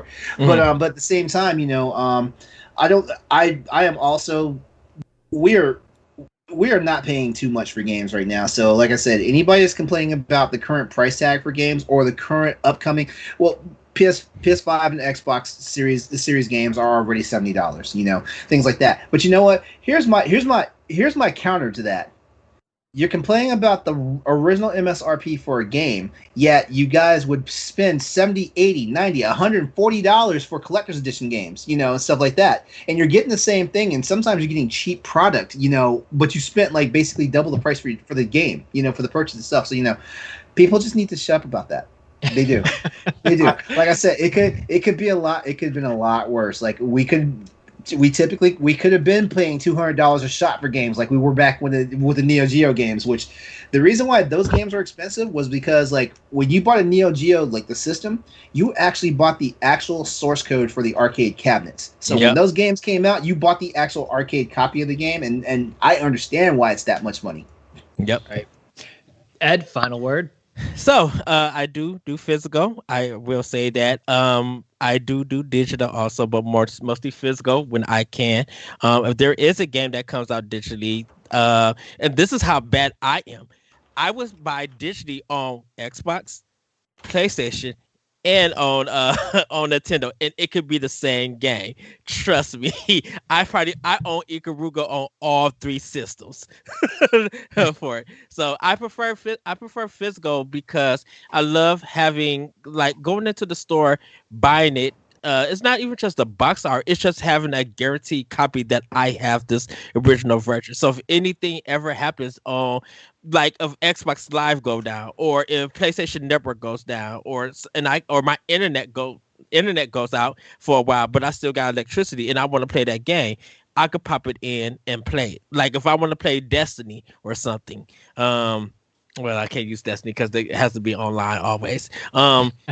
If something is connected on, there's a game that I could just like literally play by popping in the disc in, that don't require the internet or something, I could just pop it in and have a good time with it. I'm old school. Before you go, that Xenoblade Chronicles, when it came out for Wii, when GameStop was trying to get me to turn it in, they jacked the used price up to $80. Yeah. For a $50 game. Oh, go ahead. Yeah, because they only made a limited amount of that Xenoblade Exactly. Chronicles. Yes. Yeah. Yeah. And so me paying $60 for games physically or even digitally is fine with me. I pay up to $120 or $40 or $140 some dollars to get the collection. That Orbi 2 collection that I got for a Switch was $150 some dollars. And I paid already $80 for the Xbox One version. So yeah, I'm like, people don't complain about it. And if it does go on sale, it's not always guaranteed that people are going to jump on that game digitally on that sale price. LeRon, jump in. When Ed was talking about with the online connectivity thing, that brought me back to like I need to explain myself about like the cloud gaming thing. The reason why the cloud gaming game kind of makes me kind of skittish is just for the simple fact is like, like it's all based on how long the company has those servers up, because you don't have a physical, you basically have a license just to play that game. So it's one of those things where like, if you have the bad timing, like right now, Control Resident Evil 7 are playable on the Switch, for example, through the cloud gaming, stuff like that. But if you were one of those people that have just the bad luck and you're like, you know what, I'm finally going to play this game, and then 2 weeks later they shut the servers down, you just spent full price for a game that you can no longer play and stuff like that. So that's my explanation for why cloud gaming kind of makes me skittish right now. But I would never like bash anybody for how they consume video games. Hey, like video games is a wonderful hobby, and in some parts of the world, it's basically your escape. It's how you deal with life and things like that. So however you play your video games, I applaud you and I appreciate it. Mm-hmm. Absolutely. Man, that was an awesome discussion. I personally buy digital just for the convenience factor, and like I said, I buy physical when I think the box art is really cool. But I travel a lot for work, so having those digital games, just being able to flip on the fly, is pretty convenient for me. And then I also kind of pick and choose some games that I like to play digitally anyway. Like Animal Crossing is a game I play for 10 minutes. It is such a pain in the ass to take that in and out if I had to play it. And same thing with like Smash Brothers, if I want to just pop on and play, 1 or 2 matches. So that's kind of where I stand with the digital versus physical. But anyway, that's been our docked mode. Thank you for everybody commenting on the chat on Twitch. And if you have anything you wanted to say about digital versus physical, or how much we're spending on games, please check us out on Twitter or join our Discord. Let us know what you think. So now we're going to get into playing with Power. David, kick it off. What are you playing with Power? Yes. So I've been diving into Xenoblade Chronicles a little bit deeper this week, and finally I feel like I'm making some significant progress in the game now. And I've hit that sweet spot where I'm loving it. I finally figured out like what the best combinations of attacks are and who I want in my party. Who is in your party? Oh, God. God, I don't have all the character names in front of me, and I'm so bad when you put me on the spot. What's the hero pawn? What's his name? Ricky. I've got Ricky and what's his name with Dunban. Ricky and Dunban are my 2 favorites that I have in there. I love the way Ricky has so much health and their combination. So that I'm just enjoying that. I've been doing so many side quests. I got completely lost in exploring and doing side quests, and it's been a long time since I felt really immersed in a game. So I've been really appreciating that. So I'm excited, and I'm excited that I have Xenoblade Chronicles 2 physical edition waiting for me here, which has suddenly become very hard to get. So I'm looking forward to playing that one next. Yeah, there's a shortage of that. Those waifus and then I'm still, I don't know why I'm doing this to myself, but I'm trying to 100% Spirit Tracks, and I might just need to beat it because I've got. Anyway, I could talk a long time about that game. I've got thoughts on Spirit Tracks. You did what you could do. Now move on there. Yeah. Yep. So that's what I've been playing with Power. I'm going to jump in here because I do a community game night thing with the Otter Kingdom community, my community on Twitch every Saturday. And we have quite possibly created, shout out to them, because we've quite possibly created the most fun way to play Among Us. We kind of made our own set of rules where we put the movement speed on the slowest possible movement speed that you can go. Oh, no. The traitor has to the imposter has to announce who they are at the beginning of the game. They're not allowed to use any sort of sabotages, strictly because at that slow of a movement speed, you actually can't get to the sabotage in time to fix it. And what it becomes, and everyone is allowed to talk during the entire thing. What it becomes is the crewmates. It's like an alien game. They're like, we're like screaming at each other, like, oh God, he's over here, he's chasing me. And like we try to like work together. And when you have a long task, you're just sitting there and you're like, they're stalking you. It's the funniest thing. And it makes Vince so much more terrifying because you'll be like trouncing along, no worries at all because the imposter's not near you. And then he'll just come out of the vent and you're done because you can't run from him. I really want y'all to play with us. it is the best way to play Among Us. That's like the That first sounds fun. Among Us I've Yeah. missed in a while too. Yeah. It was. I was really proud of them. We were just kind of messing around with the settings, and we were like workshopping a bunch of different ideas, and we ended up on that one. And it is easily. Yes, AJ in the chat. It is easily the most fun I've ever had with that game. I love the alien comparison. I can totally see that with the vents. Yeah. It's very scary, and like especially when it gets down to the imposter is chasing the last two people, they have to really work together and like watch each other's back to make sure that they can do these tasks. It is terrifying and just really funny. Other than that, like I said kind of at the beginning of the show, is I've been playing a lot of Monster Hunter. I've been kind of getting back into Breath of the Wild. I'm trying to get my 100% file back up and running in time for Breath of the Wild 2, which I'm hoping comes this year. Yes. Maybe we might get a cool surprise for E3. And then jumping into the longing this week, and I'm trying to find another indie game to pick up just kind of in my free time. Something that I haven't played before. I think it's about time, because of Breath of the Wild, I'm in kind of a Zelda mood. I think it's finally time for me to jump into Crypt of the Necrodancer. The Hyrule one. I forget the full title for that one. Cadence of Hyrule? Yes. Yeah, Cadence of Hyrule. Have you tried the DLC that just came out a little while ago with Skull Kid?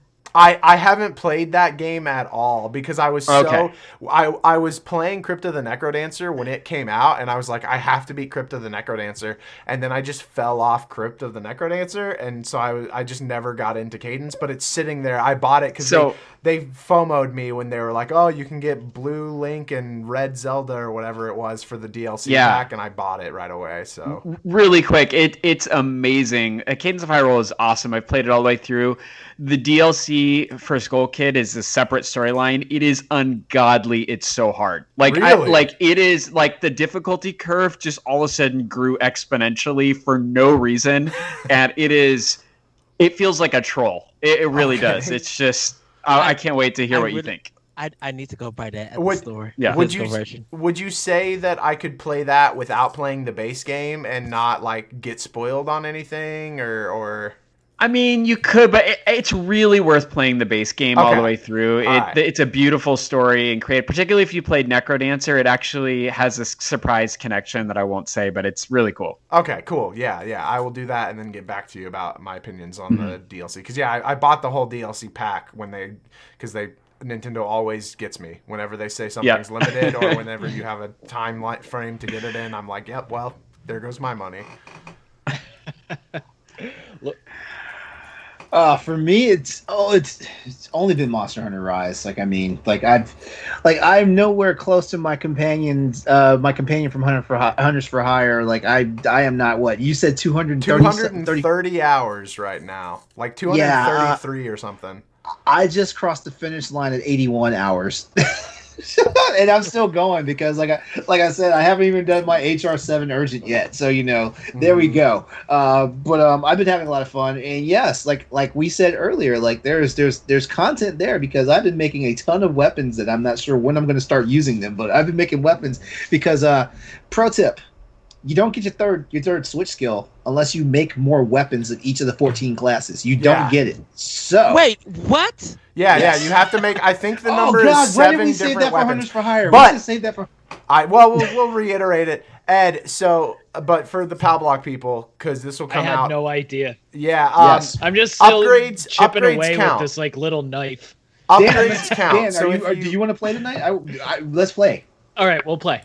If you upgrade a weapon to the final tree, I think that's about 7 steps, and then you'll get the last switch skill. Okay, now see that I didn't know. I knew though if you just start making a bunch of weapons off the trees for each of the 14 classes, you unlock each individual additional switch skill. Yes. But I'm glad to see that because I still need to get the 7th level. Mm-hmm. That's because I haven't gotten the HR7 yet. Yeah. Yep. Yeah. All right. What about you? Yeah. So I have I told David this because he posted this in the chat, and David, you already know what this game is. The Sakurai Succubus. This is the big anime titty game, visual novel. I don't like the way you say David posted this in the chat as though like I'm responsible for Yes. David has done a 100% run through. I knew Yeah. that- David is just playing anime titty games. He's on Xenoblade Chronicles, waiting on Xenoblade Chronicles 2. I didn't know nothing about this game, and David just like he posted this, and it was looking all sexy, and he gonna put thoughts. And my thing was, I will be buying this game. So it's a lot of reading. So there's not much interaction with it, and it's very interesting. I gotta play more to see if it gets like very over the top, but it is kind of M-rated because they say some curse words in this one, and everything. Not a lot of action and stuff is going on. It's just a lot of reading with it. So, but I will give more about it. It's just I just had to mention this to David because he posted it. It came out and I brought it. So and I told him that I was. We're gonna need a review, Ed. Real quick, Ed, before you go on, I just want to say, because I know that people from David's professional life sometimes might listen to our podcast. David has not played this game. He covers our news, so he was just letting us know that it was being announced, and he's just doing his job. He is a wonderful person and not playing this game. Yes. Thank you, Jacob. You're welcome. David's the innocent one. I'm the naughty. That's right. So, I picked up Sundered Eldritch Edition. This is kind of a Metroid style, Metrovania style game. Really, really fun. I'm definitely enjoying this. My good friend at Nindy Nation recommended it, and I just fell in love. I'm grinding. LeRon is almost like foregone. In a way. Yeah, it's really, really good. It's more melee action than it is like shooting, but it has that kind of repetitious feel to it. It's really, really good. I'm really enjoying it. Of course, Monster Hunter Rise. Played a little bit of Shantae, the Game Boy Advance version, I think, or the GBA game that Way for it just released on Switch. Playing more of that. I'm not going to be too long. Saga Frontier. Dan can talk all about that. Dan now knows what I've been talking about. People now know what I've been talking about with that game, but I'm going to try to return it and work on that game. I finished a game called When the Past Was Around, and man, I'm telling you, the emotions of that game. Like me, David, and Celeste, we just talked about Coffee Talk for Talk the Walk. And this game just hits it almost hits that same kind of note. But it's very emotional. It's like for people who are dealing with loss, it's a great game to play. Music is fantastic. Artwork is beautiful. I told LeRon it only take you about an hour to beat, but it might take you a little bit more if you're trying to find out the puzzles and stuff. Last but not least, I played R-Type Final 2, the demo. This is a game from R-Type, people who love that kind of shoot 'em up classic game. Really fun demo. I did pre-order the physical version. I had to get it from Amazon, and I'm gonna groan about that, but that's the only way that I can get it physically. But pretty much that's it. I did pick up another game, 99 Vidas and Monkey Barrels and The Dark Side Detective, but I'll talk about that another day. But that's pretty much what I'm playing with Power. All right. All those games, huh? Yes. Yes. I mean, just those. Yes. and I'm running through Super Seed, trying to get that 100% without dying. Man. All right. So I have played less games than Ed. Yes, Ed, you were right. I will bow down to you. I had very good memories of Saga Frontier back in the PlayStation days. And man, do I wish they just stayed there, because now I'm so sour. This game is so bad, you guys. It is just so bad. Okay, let's start with the leveling up. It's like Final Fantasy 2. Everybody hates Final Fantasy 2 because the way you level up.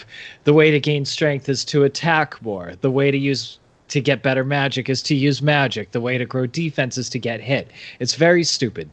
And then the story of there's 8 different characters. You can choose a different character.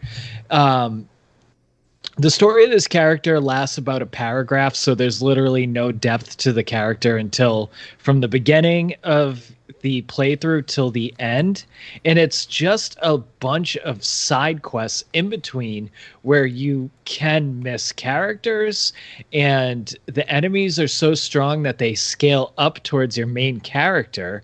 So if you pick up low-leveled characters after, they don't scale towards the enemy. So that's also very frustrating. Like, I actually don't see any redeeming qualities in this game. It's really, Wow. except I actually kind of like the artwork, though. It reminded me of Tomba. Yeah. Oh, I love that game. I love Tomba. I wish those games would come back. So anyway, I can't talk about Saga Frontier anymore. I'll get a little upset. So I started playing a nice game called Child of Light. This was David's challenge to me for 2021. It's so good. Mhm. This game's so Okay, good. so I was a little bored with it for a while. I don't love Metroidvania games because I don't like the bad backtracking and exploring aspect of it. And this is like a JRPG Metroidvania game mashup. I just got to kind of a cool plot twist though towards the end. I'm on chapter 8, and like now I'm just kind of all in, and I'm like, wow, this is awesome. So I'm really enjoying that game, and I'm just playing a lot of Picross as well. So Dan, what do you think of the battle system in that? the battle system's okay. There's nothing too special about it. But you know, there's enough to keep me hooked. I really do like turn-based battle systems. So you know, it's a game geared towards me. I wish there was a little bit more towards the battle system, a little more depth. Like, you know, Octopath Traveler had like weaknesses that you break. Bravely Default has a brave and default system. I think every kind of newer turn-based RPG could use a little bit of a gimmick. So, you know, that's where I'm at. And yeah, just Picross, playing a lot of Picross as well. So yeah, that's playing with power. So that's it for the show, everybody. Thanks for tuning in, and we're going to get into some plugs before we go. Ed, where can we find you? You guys can find me on Twitter at ThatRetroCode. You can check out Talk the Walk here on Boss Rush Games and more podcasts here. You can check Optional Opinion on SoundCloud, iTunes, and other podcast apps, and check out World 101 Podcast at podbean.com. I will be doing some more Optional Opinions episodes soon, and also check out Arsenal X here on Boss Rush Games. LeRon, how about you? Social media, you can find me Exodus 803, EXODUS 803. Also, Tuesday nights on twitch.tv/Exodus 803.